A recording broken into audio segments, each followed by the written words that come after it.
Thank you for listening to my short story called The Girl Who Fell from the Sky by John Ramos.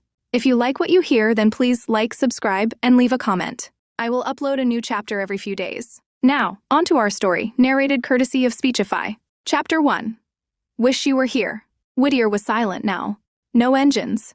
No sirens. Just the whisper of eucalyptus leaves swaying in the breeze and the low, steady hum of solar panels rigged together with salvaged wiring and stubborn hope. Once alive with midnight bars and uptown festivals, Whittier was now a hushed ruin.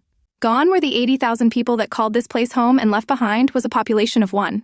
Adam Medina, 33 and obviously single with a beard he'd been growing since the Earth died 6 years ago.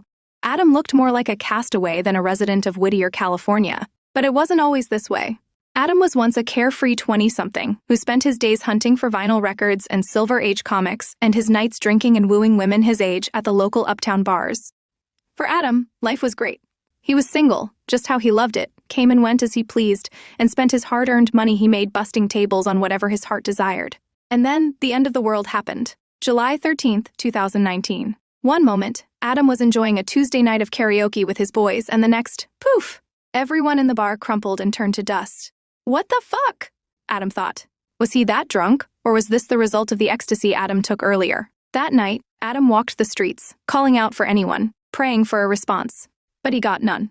Adam knocked on doors, looked in windows, but strangely, the town was empty.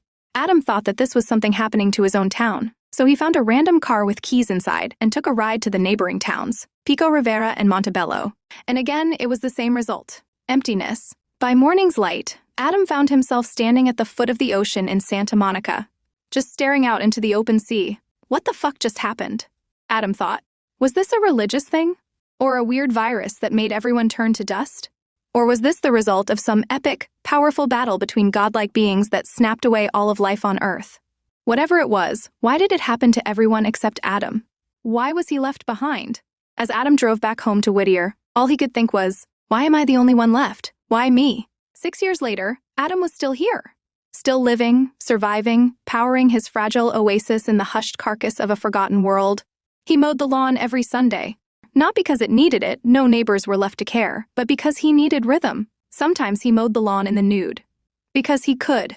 Because no one was left to judge. Because a part of him needed to feel the sun on his skin and the breeze between his ribs, just to remind himself that he was still flesh and blood. He filled his days with chores and distractions. Hunting rabbits, fixing fences, sweeping the sidewalks up and down his block. And when he was down, he passed the time by searching every house for food and memories. He'd collect photos of the people and families who used to live there. And when he could, he'd search for old, long-forgotten comic books and vinyl records. Oh, how he loved that.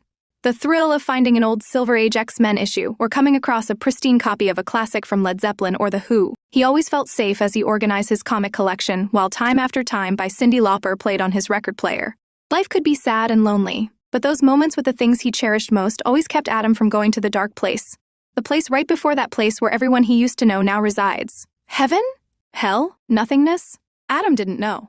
All he did know was life was hard, but the little things kept him going. Like cooking rabbit stew, then carrying it over to the empty McDonald's down the block and eating it in a booth by the window, dipping into ketchup packets he'd stashed months earlier. He liked to pretend he was eating out. Liked the way the plastic tray felt under his fingers. Liked the illusion of normal. But the nights were the worst. That was when the weight of being the last human alive came crashing down. He'd set up a makeshift theater in his backyard using a bedsheet and an old projector. He watched movies like Pretty in Pink and The Goonies, and every time the credits rolled, he was hit with that same ache, a raw, twisting emptiness. The laughter, the love, the awkward moments and declarations of the heart, they reminded him of what was lost. What was gone. No more music festivals, no more first dates, no more crowded diners or internet memes or friends telling you to go talk to her. Just Adam. And the ghosts. He walked the streets of Uptown, past shuttered shops and the empty movie theater marquee frozen on Avengers Endgame. One night, Adam had a dream. He was back in high school. Not in Whittier, but a few towns over, Montebello High School. He was seated in Senior Park, the hangout in the middle of the school. His friends Mario, Larry, and Roy were there, laughing and joking. And the girl he crushed on, Natalie, was throwing glances his way. She pretended she wasn't, but Adam caught her looking a few times and then smiling every time he caught her. Adam walked up to her and they exchanged greetings, shared a laugh or two, and she, accidentally, would brush her hand against his as they talked. So Adam closed his eyes, he pulled Natalie in close, and he kissed her lips, soft and lovingly. But then when Adam opened his eyes, it was the same thing that happened to him that night at the karaoke bar. Everyone around him was turning to dust. In his hands, dust. At his feet, dust. And all around him, dust. And Adam was all alone. When Adam opened his eyes, it was like he went from one nightmare to another. His face said it all. That night, he made a decision. Adam went to the abandoned Kohl's and tried on suit after suit until he found one that fit just right. A navy blue two-piece, a little big on him, but sharp enough to feel human again. He shaved for the first time in months, took a long warm bath that took him a lifetime to warm up.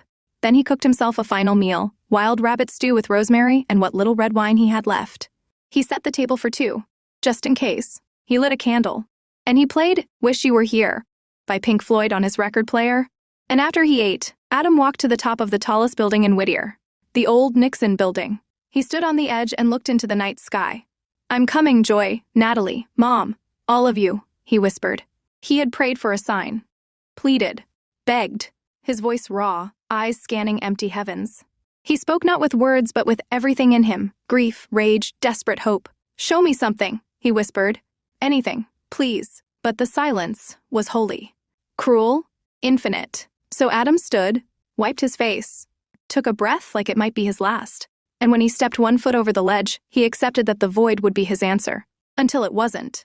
Because then, the sky cracked. Not thunder, not lightning. A streak of pure white flame, elegant and otherworldly, sliced across the stars. Controlled. Alive. Adam gasped. For a second, he forgot how to breathe. The hairs on his arms stood on end. "Is that you?" he said aloud to the night. "Is that you?" He wasn't sure who he was talking to. God. The universe. His parents. Himself. But he knew this. Something had heard him. And it had answered. A streak of light, not a shooting star, but something different. Brighter. Controlled. It disappeared behind the hills. Adam stumbled backward from the ledge. He ran down the stairs, grabbed his old mountain bike, and pedaled hard through the night. His legs burned as he crossed Mar Vista. Cut through the dried creek path and into the hills. Adam didn't know what he was pedaling toward, only that it was something. New. Alive. Even if it was just a meteorite, it was not nothing. And that was enough. But when Adam pulled up to Penn Park, he saw something that surprised him even after all he'd been through. A starship had landed in the clearing near Penn Park. The air shimmered with the breath of stars, heat warping the world like a memory in mid-collapse. Smoke rose like morning veils, wrapping the night in whispers. The ship, half buried in bleeding blue light, pulsed like a dying heart cracked open in the soil. And there, like something the universe had dreamed and then wept into being, she lay. A figure not of this world, barely conscious, lying in a bed of scorched grass, her body luminous, celestial, her veins glowing faintly like galaxies under skin. She was tall, radiant, her skin, a pale baby blue, and eyes were bright and wide with pain. Adam moved toward her, wide-eyed with joy, like a child reaching for a long-lost parent. For the first time in years, someone else was real. "You're an angel," he whispered. She didn't respond, just winced. And then she kicked him, right in the place where all men dread to ever be kicked. Adam grasped his groin and fell to the floor in excruciating pain, but oddly smiling. He wasn't alone anymore, and that was all that mattered.